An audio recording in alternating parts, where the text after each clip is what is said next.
We're going to be starting in just a second.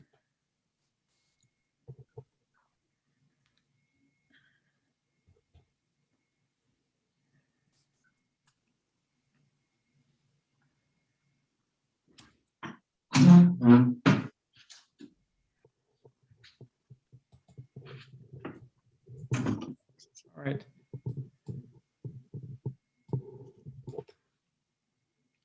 Okay, I think almost everybody is in, so I do want to welcome everyone to Get Set Up special event, Understanding Alzheimer's with Bill Brees from the Alzheimer's Association. My name is Wade, and I'm a guide here at Get Set Up, and I'll be the host for today's session. As a community of active older adults, we're looking to stay informed, and Get Set Up is thrilled to partner with the Alzheimer's Association of Northern California and Northern Nevada to bring us Bill and his discussion, Alzheimer's disease and its risks, symptoms, and treatments. Today is the first day of Alzheimer's and Brain Awareness Month, and we're proud to kick off the month with this special event. Before we get started, I do want to cover a few housekeeping issues. For those joining live through Get Set Up, please remember to keep yourself muted and during the presentation so we can all hear clearly. If you have questions during the presentation, please enter them into the chat. Then we'll read those questions at the end of the session. For those joining via our community live streams on Get Set Up TV, Facebook, or YouTube, you're also welcome to enter your questions into the comments, and we'll do our best to answer all your questions at the end of the session. I'm now honored to introduce our special guest. Bill Brees is retired, but spends almost as much time now volunteering as he did working. He has a BA in Human Engineering and Psychology, and in addition to his Alzheimer's Association community educator role, he's a public diplomat certified by the U.S. Department of State to work with high school foreign exchange students in the USA. He's a judge at K-12 STEM and robotics tournaments and has a background of public speaking and facilitating focus groups for a variety of health-related NGOs. To promote his own brain health and plasticity, he's currently learning Arabic, tutored by his linguistic life partner, and his fitness routine and strength training supports his hiking, scuba diving, river rafting, zip lining, and other outdoor activities. He has 2 adult children and 5 multiracial grandchildren. He's also a participant in the UCSF Memory and Aging Center's Brain Aging longitudinal study in search of diagnostic tools, treatment, and prevention of Alzheimer's disease and other dementias. Bill is joined today by Alzheimer's Association's Senior Director, Ondine Bolter, who has spent her career in mission-driven organizations, focusing on organizational growth, fundraising, and awareness campaigns, events, corporate partnerships, sponsorships, and cause marketing. In her current role, Ondine focuses on the Walk to End Alzheimer's, which is the Alzheimer's Association's main fundraising campaign. You'll hear more about this event from her later on in the session, in addition to other ways to connect with the many resources the Alzheimer's Association has to offer. Bill and Ondine, welcome to Get Set Up, and take it away. Thank you. Okay, thank you, Wade. I think I have enough time after that long bio. Thank you for reading that. A lot of unnecessary information, but it's a large background. We're really happy to be able to present today to you folks and give you a foundation of information that you can hopefully answer some questions that you already have. Again, my name is Bill Brees. I'm what we call a community educator volunteer with the Northern California and Nevada chapter of the Alzheimer's Association.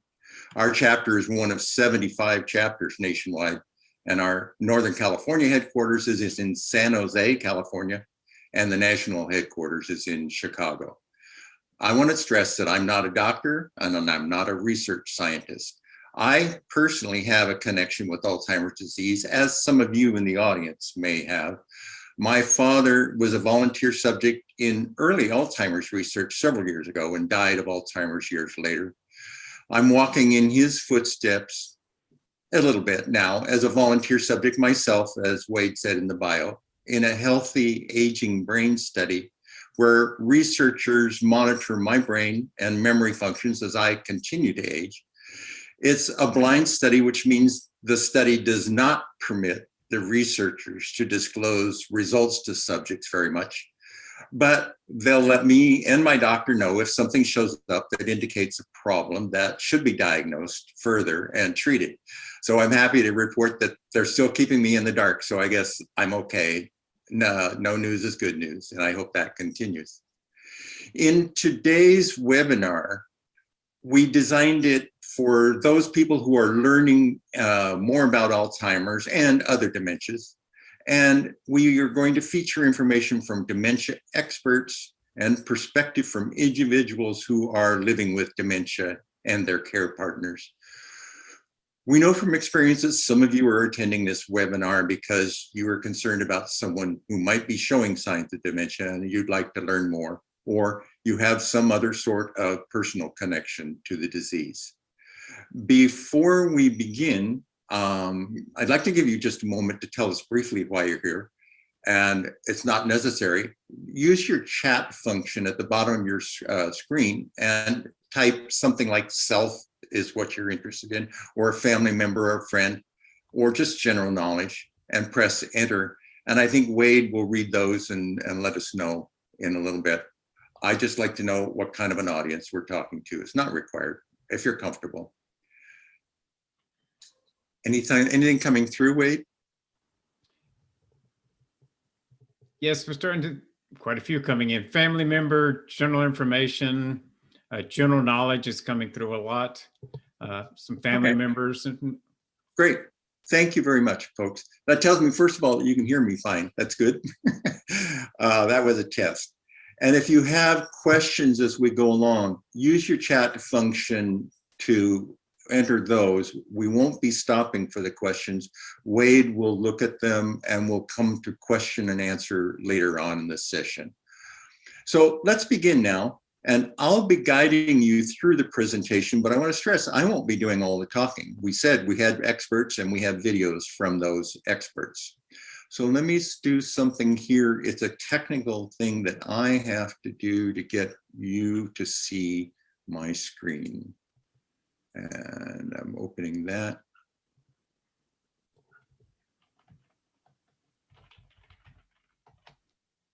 I'm not seeing it. Hold on.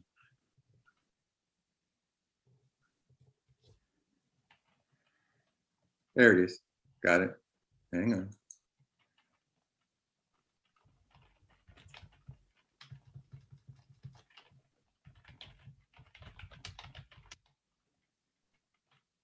You should be seeing the screen with just my corner of it up there. And I'm going to move some things around on my screen so that I can see more of what my script is going. So if you see the screen that says understanding Alzheimer's and dementia, you're on the right page. If you have any problems, type something in there and let Wade know, and we can be alert to that. So first of all, let me start off. Today, we're going to take a top level look at Alzheimer's and dementia to give you a broad understanding. By the end of today's session, here's what we hope that you will walk away with, the takeaway, as they say. You will be able to compare Alzheimer's and dementia, recognize how Alzheimer's disease affects the brain, list the risk factors of Alzheimer's disease, identify the 3 stages of the disease, recognize current Food and Drug Administration approved treatments that can address some of the symptoms of the disease, and describe how scientists are working to advance research. And for us and for you, we're going to name the resources that we have available for you at the Alzheimer's Association. So let me go on to some other screens. I want to skip something here and go right down. I'm going to run this video, which is going to answer a lot of your questions right now.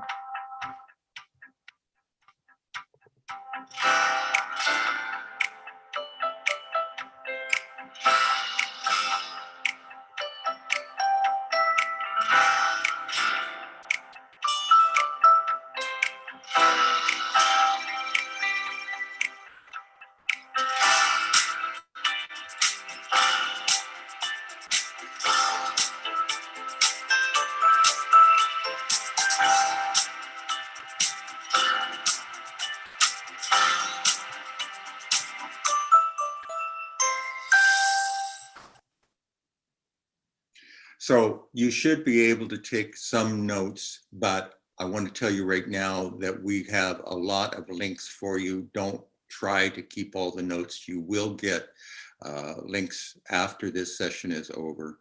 So make a few notes, reminder items to yourself as you go along if you wish. We're on this screen that says Alzheimer's and dementia. You may hear the terms Alzheimer's and dementia used interchangeably. They are related, but they are different. In this next section, we're going to discuss both of those and how they're related. But I want to start again with something else. We want to ask you what you think right now. This is a quiz again. Test your knowledge. First question. Alzheimer's is a normal part of the aging process. True or false? Yes or no? What do you think? Think about it for just a moment. It's going to go back and forth. It's false, folks. Alzheimer's is a brain disease that causes problems with memory, thinking, and behavior. It is not a part of normal aging. When we go through some examples, in a different session, we say what is normal aging, forgetting things a few times, we all know that, and what is a sign of a disease. Let's try another question. True or false? People younger than age 65 can get Alzheimer's. What do you think? This one's true. Approximately 200,000 Americans under age 65 are living with younger onset Alzheimer's. And in some cases, they develop their disease in the 40s or 50s.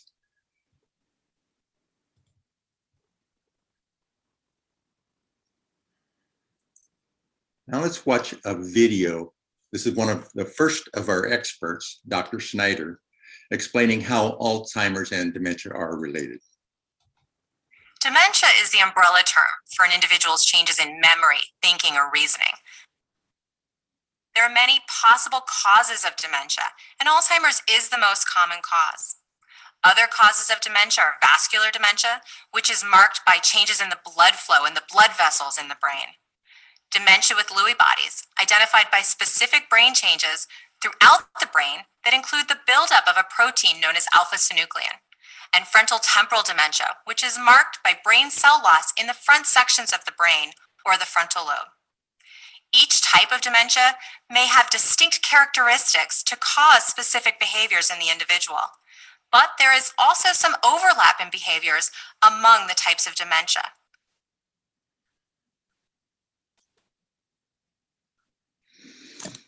As we just saw, there are many causes of dementia other than Alzheimer's. However, about 60 to 80% of all dementia cases are caused by Alzheimer's disease. There are numerous types of dementia. Each has its own causes and symptoms. So that's about as technical as we're going to get, but you will find some technical things throughout. We want you to get the overview that there are differences between different dementias, and that's important for several reasons. We'll go through that later. Dementia is just a general term, as we said, and it's not a normal part of aging. Okay, going to this section now. It is a brain disease. The brain is our most complex organ. It's also our most powerful, despite weighing only 3 pounds. We have another expert to talk to you about how Alzheimer's affects the brain. More than 100 years ago, Dr. Alice Alzheimer's described specific changes in the brain, what we call the formation of plaques and tangles. Now, Alzheimer's is a progressive brain disease that's marked by these key changes and is thought to impact memory, thinking, and behavior. The brain has 3 main parts: the cerebrum, the cerebellum, and the brainstem. Each one plays a role in how the body functions.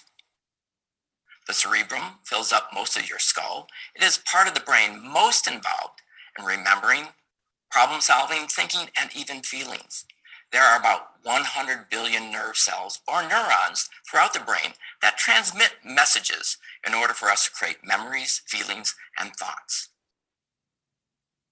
Alzheimer's disease causes nerve cells to die, which leads to the brain tissue loss, or what we call shrinkage, and causes loss of function and communication between cells.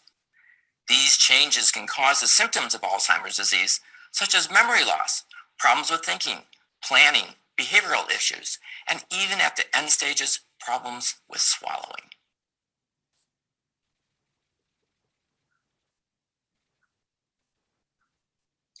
Everyone with a brain is at risk of developing Alzheimer's disease. There are a few known factors that increase a person's risk of developing Alzheimer's.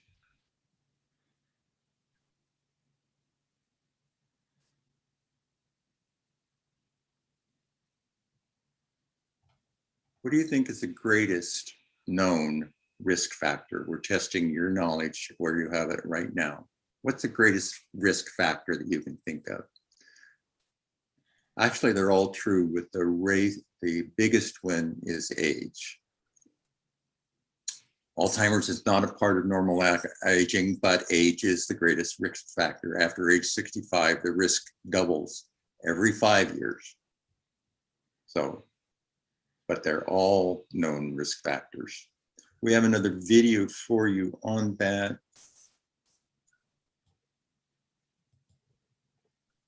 That was the wrong cue on my part. Alzheimer's disease is marked by specific brain changes that result in the clinical changes in individual experiences. That is, changes in memory, thinking, or reasoning. And ultimately, Alzheimer's is fatal. The exact cause for these changes is unknown, but there are some hints as to what may contribute to an individual's risk. Age is the greatest known risk factor for Alzheimer's. And when we look at populations of people, we see an increased risk over the age of 65. However, Alzheimer's is not normal aging. Family history is also a known risk factor. Research has shown that those who have a parent or a sibling with Alzheimer's are more likely to develop the disease, and that risk increases if more than one family member has Alzheimer's. When we talk about the genes involved in Alzheimer's, there are two categories that could potentially be involved: risk genes and deterministic genes. Risk genes increases an individual's risk for developing the disease, but does not guarantee that they will develop Alzheimer's. Deterministic genes, which are rare for Alzheimer's, guarantee that the person will develop the disease. So, although Alzheimer's is not a normal part of aging, it's the greatest known risk factor. In addition, there are differences in population. Let's take a look at some of those. In addition to the main risk for the general population, Hispanics, African and Americans, and women are at higher risk for Alzheimer's.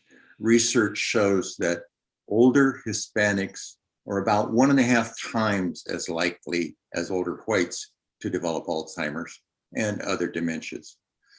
And while older African Americans are about twice as likely to develop the disease as older whites.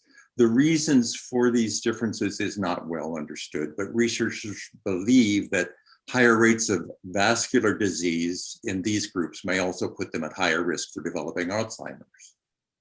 Women are more likely than men to develop the disease. An estimated 3.4 million American women are living with the disease today.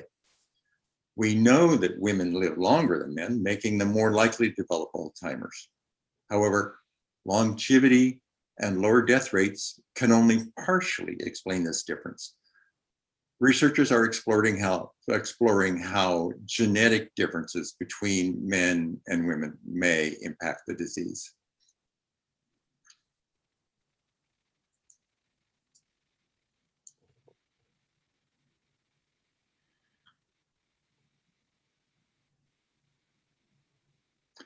No two individuals experienced the symptoms and progression of Alzheimer's disease in the same way. Let's hear from another of our experts, Dr. James Hendricks, on why this is the case as well as from two individuals describing what it's like to live in the early stage of Alzheimer's disease. One of the things that impacts our brain is all the other things that can happen to us as we age. And we know that Alzheimer's, the most common risk factor for getting Alzheimer's disease is age, but we also have lots of other things that go wrong with us as we age. And so how those other health factors impact our brain can also impact how Alzheimer's presents in other people. It's a different kind of forgetting. It really, really is. It's not just forgetting where I put my car keys. It's much deeper than that. For example, I cannot read a book. I used to be a voracious reader because by the time I turn a page, I have forgotten what I had read. And if you're reading a novel, you have to know what transpired before in order for you to continue to read on. And so I can't read a novel. So I've even stopped trying. Math, I can't do a simple tip anymore. I sit there, I stare at it. It's crazy what numbers I can't deal with anymore. And in some ways, that's the disease to me. The other thing that I've increasingly been struggling with are words, which I've dealt with words my entire life. As an avid reader, as a reporter, as a writer.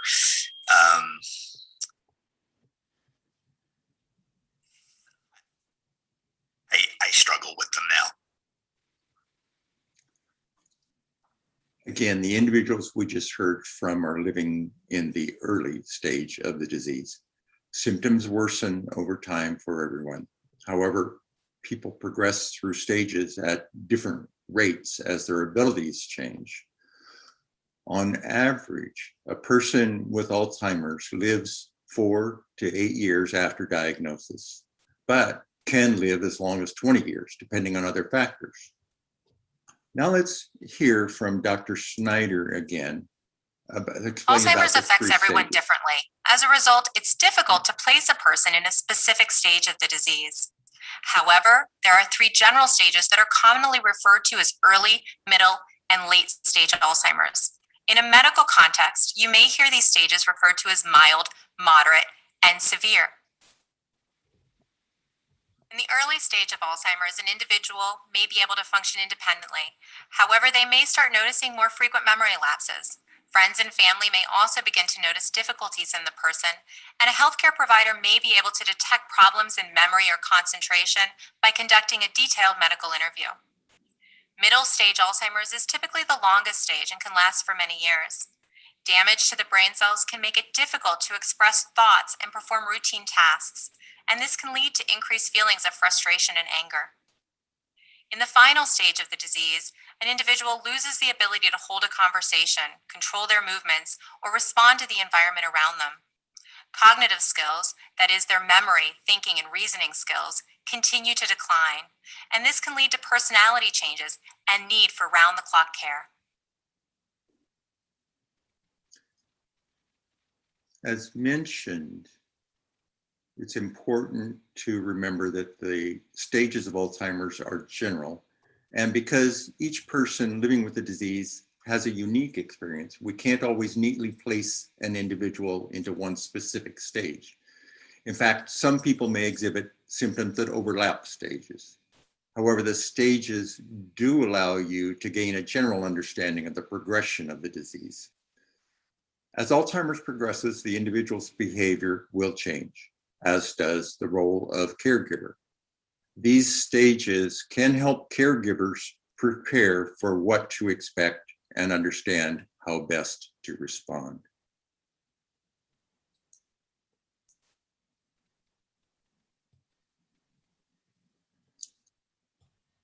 Let's start again by seeing what you already know.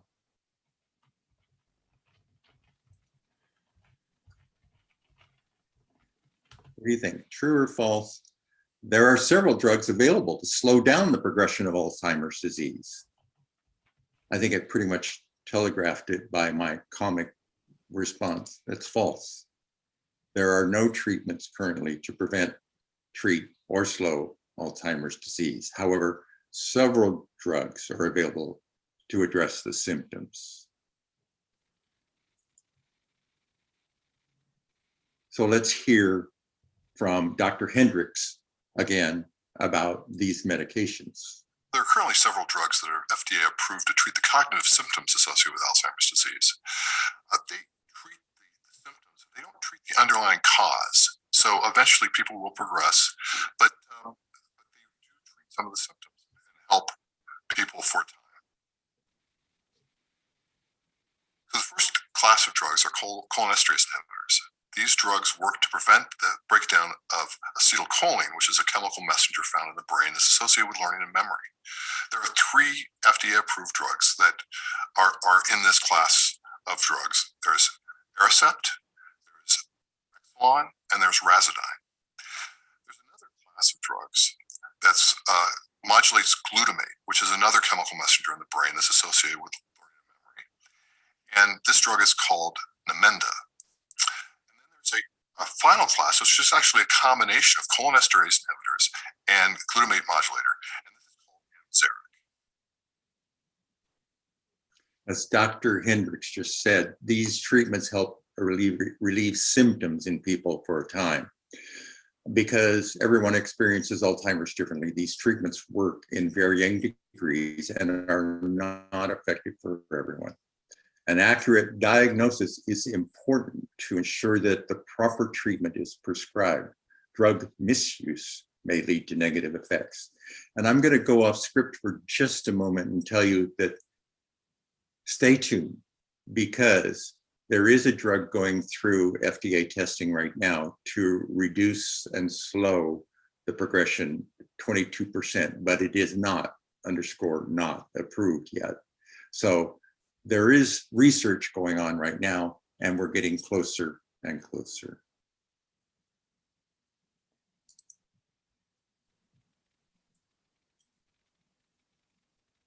So there is hope for the future.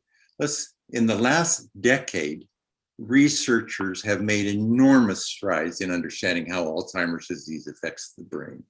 Many recent insights toward promising new strategies for treatment, prevention, and diagnosis.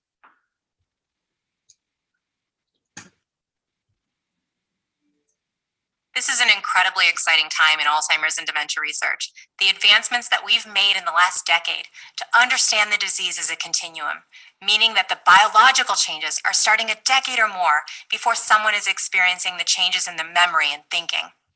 This sets the stage for possible prevention. The idea that when we have the tools to identify those individuals at the earliest time point, and when we have the interventions to target individuals at that earliest time point, we can intervene to stop or slow the progression of the disease before an individual loses their memories. I'm excited about what we're learning these days regarding lifestyle.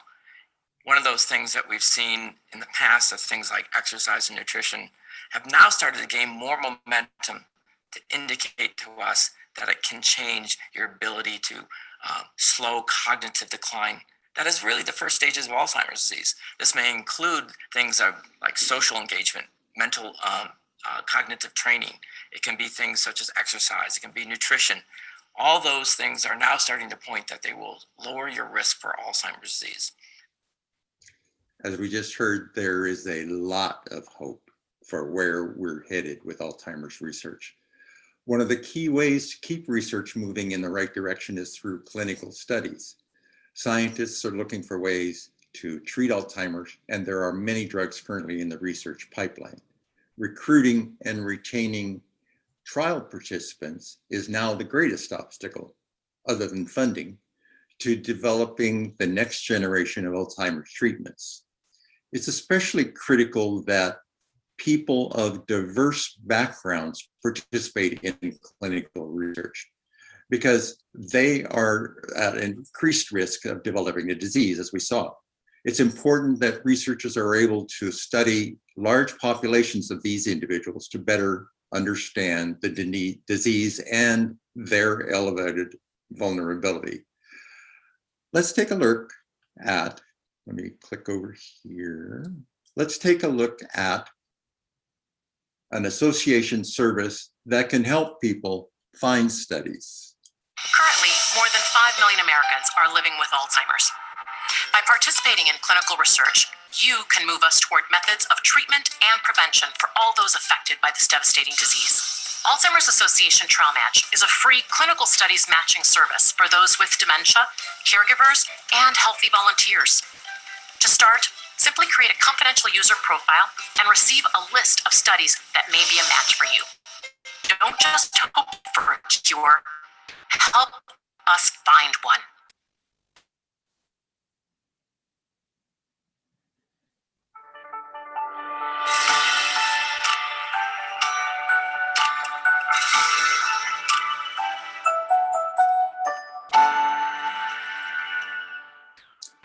The Alzheimer's Association is in communities across the country, providing direct service to individuals and families facing the disease.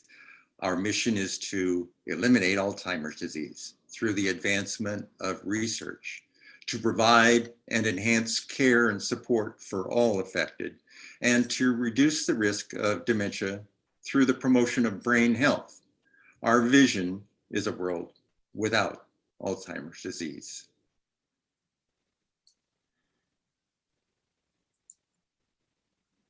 The association is available wherever and whenever you need reliable information and support.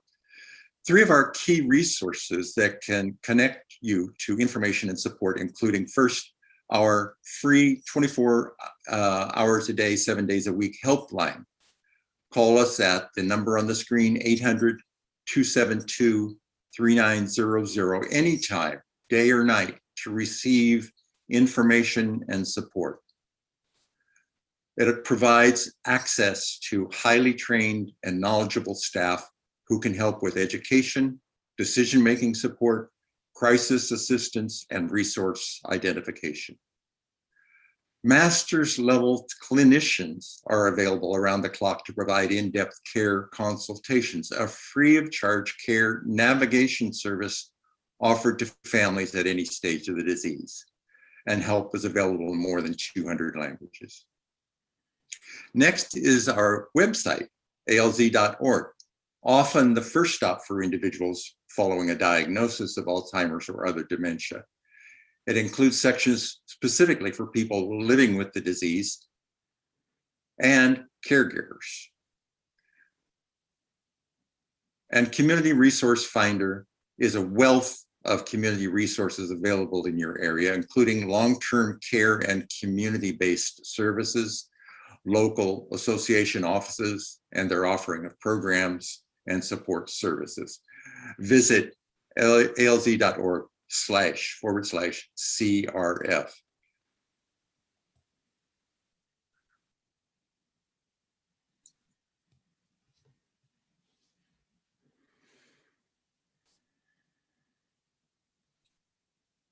Sorry, back.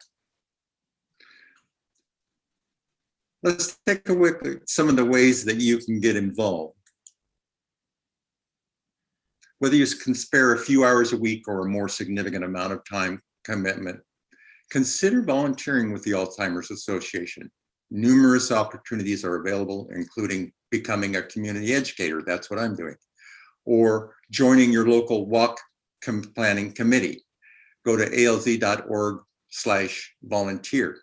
And after I'm through speaking, we're going to ask Ondine from our association office to talk more about the walk as well. Advocacy is something else. Become an Alzheimer's Association advocate and speak out on behalf of the needs and rights of those facing Alzheimer's disease. Go to alzimpact.org. Right now, in the California legislature, Senate Bill 48 is going through the process of requiring physicians to get Alzheimer's training. Believe it or not, it's not required. So the advocacy group is working on that. trial match, we just went through a little bit where Dr. Carrillo explained what we can do. Everyone can help advance Alzheimer's research by participating in clinical trials. That's what I'm not doing that. It's a research study, but clinical trials are a different thing. Trial match is a way to find that. And again, the Walk to End Alzheimer's. It's held annually in more than 600 communities. The Alzheimer's Association to End Alzheimer's is the world's largest fundraiser to fight the disease. Register today, and Londine from our office is going to talk a little more about that. So that's the end of the presentation, and let me stop sharing my screen, and here we go, stop share. And then pass the baton to Ondine from our office. Ondine? Oh, you're muted, Ondine. Hi, everyone. Thank you. There we go. Well, thank you all for joining us this morning. It is my pleasure to be here on behalf of the Alzheimer's Association. And I just wanted to give a special thanks to Bill, our dedicated community educator, volunteer, and Wade, who's been our fabulous moderator, and really the whole team that Get Set Up. We are really grateful for this partnership. As Bill mentioned, you will receive a copy of the notes and slides. Hopefully you didn't take too many notes, because you're going to get a lot of that information as a follow-up email from Get Set Up. So please keep a lookout for that. And if you don't receive it, I'm sure that we can pass that along to you at the Alzheimer's Association. I will put my email directly in the chat so you can reach out to me if you need to. So now that you've had just a small taste of our abundant programming and resources that we have available at the Alzheimer's Association, I wanted to offer a few more ways that you can stay connected with us. And as Bill mentioned, and as I mentioned, he's a volunteer for the organization. We could not do the tremendous work that we do in serving our communities without the support of dedicated volunteers like Bill. So I wanted to put a plug out there to anyone who's looking, even for an hour a month, of some meaningful volunteer work. We have something to offer for all of you. And as Wade mentioned earlier, we are kicking off Alzheimer's and Brain Awareness Month. We share that month alongside the Pride Month, and we're very excited to be able to offer this first day of June this exciting program for Get Set Up. It's the beginning of our series around loving your brain. We're really encouraging folks to love their brain this month and every month, but especially about raising awareness. And by joining us here today, you've really taken the first step in arming yourself with more information and being able, hopefully, to raise more awareness within your community and sharing our resources that we have available. So this is part of a 5-part series. I'm going to include that link in the chat.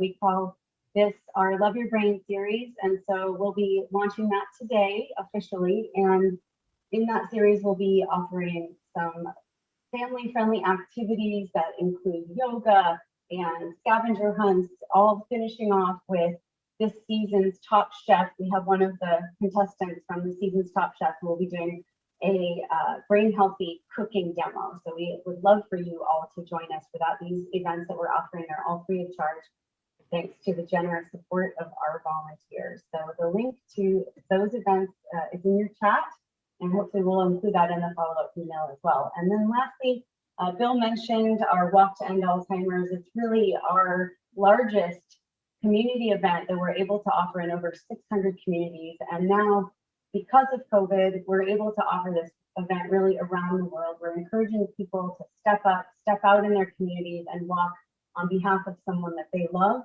or that they know who's dealing with Alzheimer's, or perhaps it's a caregiver that you know, or you yourself are a caregiver. We really see it as our world's largest support group, and it's a way that folks can stay connected with us, not just in one day, but really throughout the year by walking. And taking that first step is a way that you can love your brain. So I hope that you're all going to get out there and get some fresh air today and take a walk. So the Get Set Up team has started their own walk team. And like I said, no matter where you are in the world, you can join them. I added that link in the chat as well. And just to put a plug in one more time for our 800 number, 800-272-3900. Bill mentioned it's available in over 200 languages, and I think that's really critical for our Get Set Up community because I know you're around the world. And with that, I wanted to pass it back to Wade, who's going to moderate some of the questions that we have, and I see some hands up in the audience. So let's take it away. Thanks again. Okay, thank you, Bill and Undine, for this very informative and extremely valuable presentation. We appreciate your time. We do have some questions from the audience in the chat, but if any of you in the audience have questions that you haven't submitted, you can still put those in the chat, or if you want to ask your question out loud, just go ahead and unmute and turn on your camera and ask your question out loud. I'm going to start with one of the questions from the chat while you're getting your thoughts and questions together. So the question was, are those with Parkinson's disease more susceptible to dementia and or Alzheimer's? Ooh, that would be an individual question, of course, and talk to your personal care physician. But as a general rule, I honestly don't know that one. Parkinson's does have dementia features related to it often. It's one of the several types of dementia when we talk about general. And susceptibility gets into risk factors. And it's a difficult job for diagnosticians to separate which kind of Alzheimer's, which kind of dementia it is, I'm sorry. So I just don't have a concrete answer for you. I think the question really relates to risk factors. And if you call, again, like Undine said, on those kinds of things, a clinician is available at the 800 number and probably address that question to them. Thanks, Bill. Anyone have a question they want to ask out loud while we're queuing up some other questions in the chat?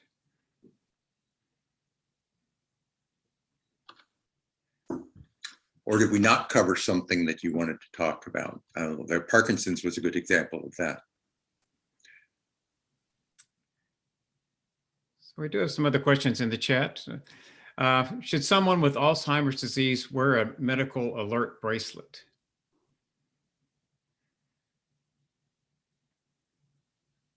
That's a personal opinion. I would say yes, but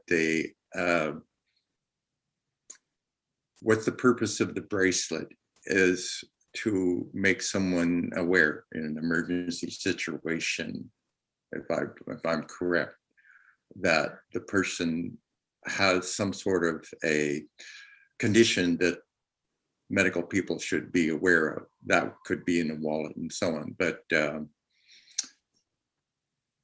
that's just general precautions of any type. Talk to your doctor, talk to the, that would be a good question to talk to the bracelet folks and find out what kind of a symbol they have and so on too. I would also offer, just if your loved one is prone to wandering, and that is something that we see a lot with folks living with Alzheimer's and dementia, if they're wandering already, I would suggest it's a very good idea.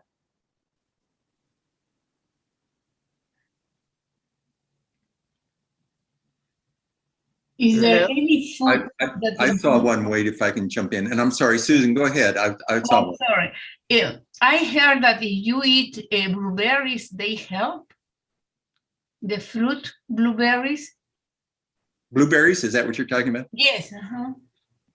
That one you talked, I have to say, and I do say it at things all the time, there's a lot of things around in the general knowledge that some people think help and some people don't. Yeah, I haven't heard of research study on blueberries. I'll say that. I'll stop that. But in all the books, on all the things that I read, they always mention blueberries. I mean, I read a lot about this, and they mention blueberries and they're medical books. I would look at the source of that article or whatever you read and see what proof they have and so on. But it's a difficult thing. Thank you. But once again, certainly I haven't heard of it. Call the 800 number and see what they have about that. Bill, I just read an article about saffron being a good treatment, if you will, against Alzheimer's. Have you heard anything about that? What's the word again? saffron, the spice saffron. Wow, that's pretty expensive then, isn't it? It is expensive, but you know, it's probably cheaper than drugs.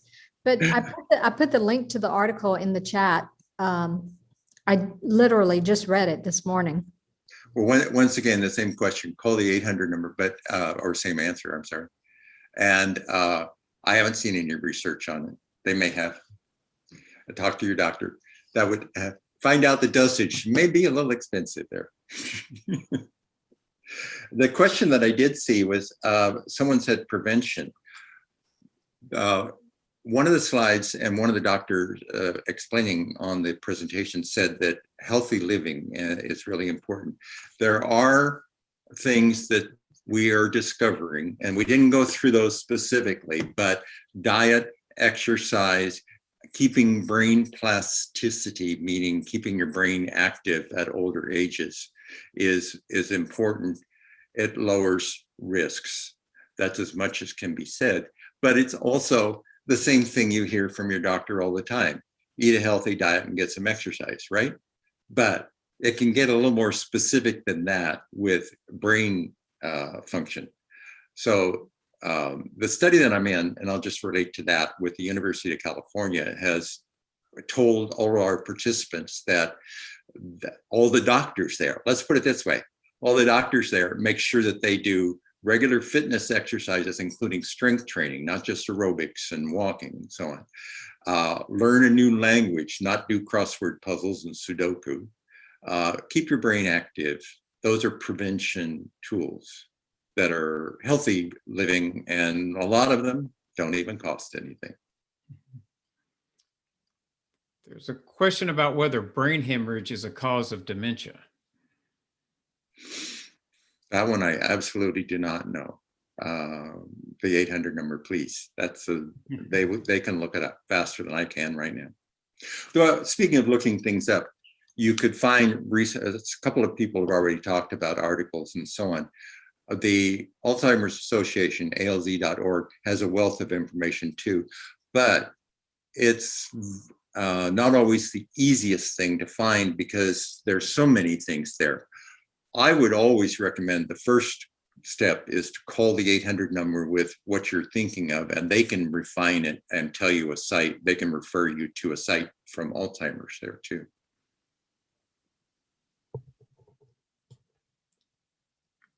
Other questions from the audience?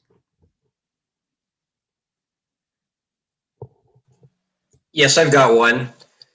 Okay. What does the Alzheimer's Association, do they support the right to die? I don't know, and that's once again you're going to have to talk to the 800 number for that. I'm sorry. Hello. Yes, go ahead, Carol. My partner was seen by a neurologist and tested and had a scan of his brain. The doctor report showed no Alzheimer's, but an inability to be able to plan. What is the treatment for that deficiency? It sounds pretty specific to me, so I didn't know how they can determine which part of the brain, I guess, controls or governs the planning ability, but they know that my partner is lacking in that area.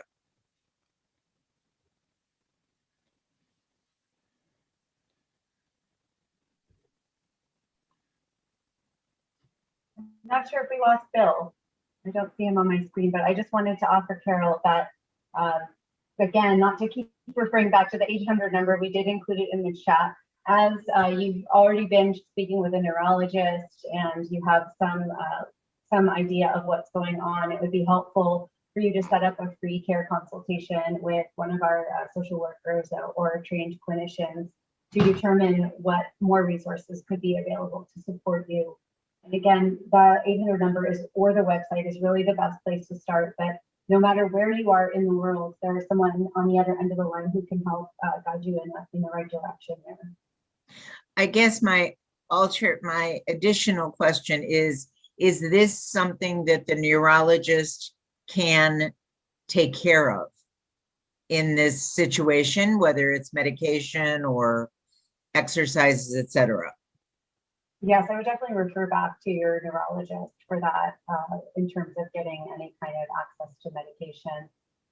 I think that the Alzheimer's Association is, really here to support from the care and support side of what you can do to prepare, from a financial perspective, legal perspective. And I think that, as Natalie mentioned in the chat, if you sign up for our newsletter, these resources will be available in your email inbox every week if you desire. But I think getting connected with someone at your local chapter would be the best case scenario, because likely they might even know your neurologist that you're already working with. Oh, great suggestion. Thank you so much. Great presentation. Thank you. Thanks, Ondine. We're getting near the end of our time together here, so it is time to start wrapping things up. And again, I want to thank Bill and Ondine again for the wonderful opportunity to have them here today and learn about Alzheimer's. As Ondine mentioned, this is just the beginning of the helpful information and support the Alzheimer's Association can offer. And that includes the Alzheimer's and Brain Awareness Month that we're already starting, and the Alzheimer's Association's events. And you can check that out as part of their Love Your Brain series. And the link to that has already been posted in the chat. Also, don't forget to sign up for their newsletter, which comes via email. It's at the bottom of the website to help you stay connected and get all the latest research, resources, and events. So check that. And again, the link is in the email chat over there already. And finally, you can join the Get Set Up Walk team for the Walk to End Alzheimer's that we've been talking about a lot today. So you can sign up on the link that's in the chat and participate all over the world remotely in the different events that are part of that Walk to End Alzheimer's. Okay. And in addition to being in the chat, these links will also be included in the follow-up email for the event. So I want to thank our audience here in the front row and our live stream communities. If you would like a recording of this event, you can send an email to our support team at help@getsetup.io to request the recording. If you're new to Get Set Up, we hope you've gotten a taste for what we do and that we'll see you in our classes in the future. We have over 400 online classes weekly, all designed for older adults, taught by older adults. And the classes are all free as we work with local governments and communities and Medicare organizations who support their members with free classes. I also want to draw attention to our health and wellness classes at Get Set Up, including our mental health awareness series. If you like this event, I think you'll find the classes in that mental health awareness series interesting too. And you'll find a link to sign up for these classes in the chat, as well as in our live stream and at www.getsetup.org. And anyone who is registered to receive an email after the event with follow-up links and notes, including links to some of the relevant classes we've talked about, as well as exciting upcoming guest speakers. We look forward to seeing you all in a future class. And thank you all. Please have a great day, everyone, and enjoy the rest of your day.